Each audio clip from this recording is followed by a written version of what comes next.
Je tiens maintenant deux fossiles distincts. L'un est un poisson-lune, l'autre un hareng du type que nous avons vu précédemment. Tous deux ont vécu à la même époque. Ces fossiles ont été, une fois de plus, découverts dans la formation Green River au Wyoming et leur âge a été estimé à 50 millions d'années.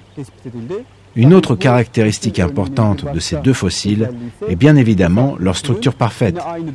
Elle démontre que ces espèces fossilisées étaient identiques à leurs homologues contemporains.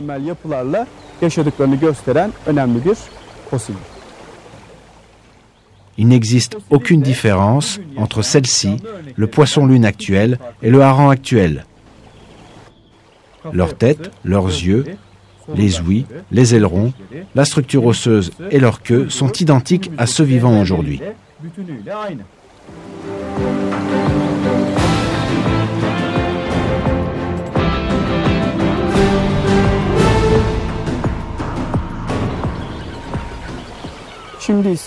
Maintenant, j'ai ici un fossile d'une strate géologique légèrement moins ancienne.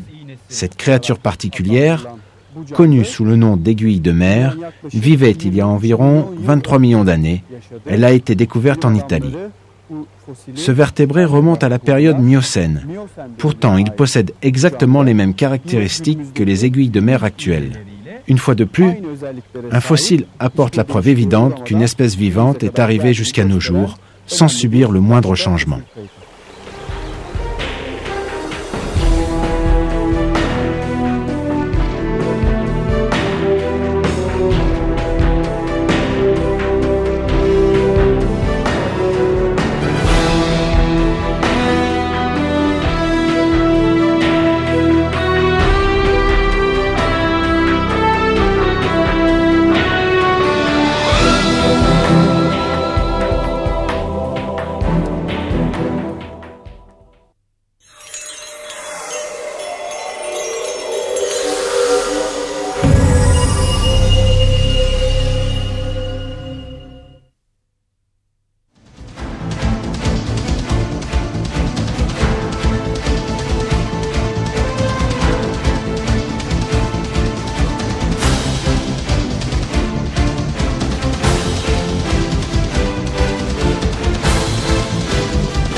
L'ambre est un des environnements dans lesquels les fossiles ont été conservés.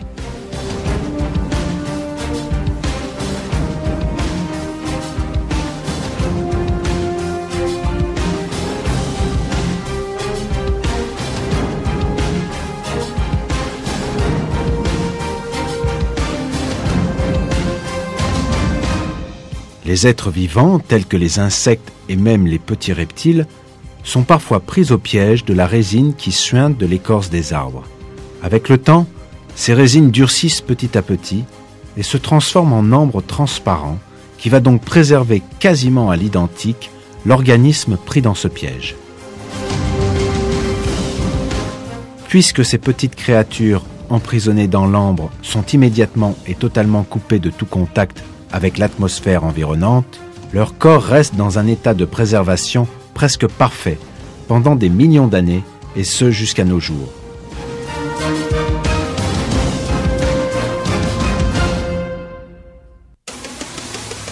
Les créatures fossilisées dans l'ambre prouvent de façon spectaculairement dramatique qu'il n'existe aucune différence entre les créatures vivantes préservées dans l'ambre datant de millions d'années et leurs homologues actuels.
les fossiles conservés dans l'ambre représentent un vaste domaine de recherche pour de nombreux scientifiques.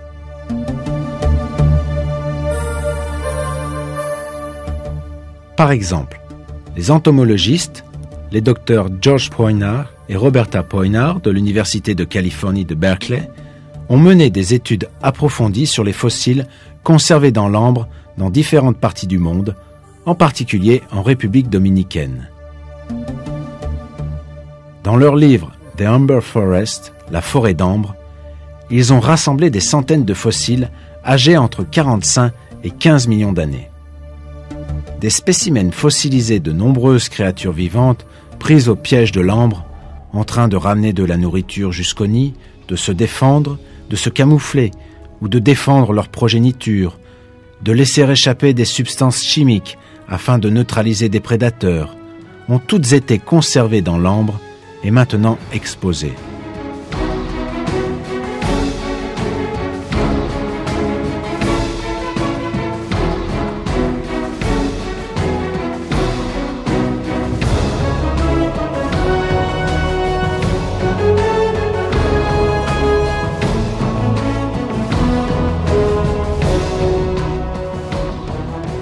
Comme d'autres fossiles, ceux conservés dans l'ambre démontrent un fait essentiel.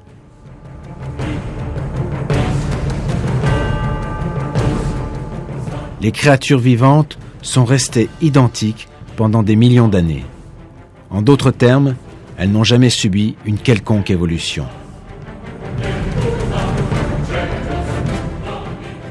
Les dizaines de milliers de fossiles préservés dans l'ambre démontrent que depuis les périodes les plus éloignées, les termites sont toujours restés termites, les fourmis fourmis, les grenouilles grenouilles, les sauterelles sauterelles et les papillons de nuit papillons de nuit. Aucune d'elles n'a jamais subi de changement.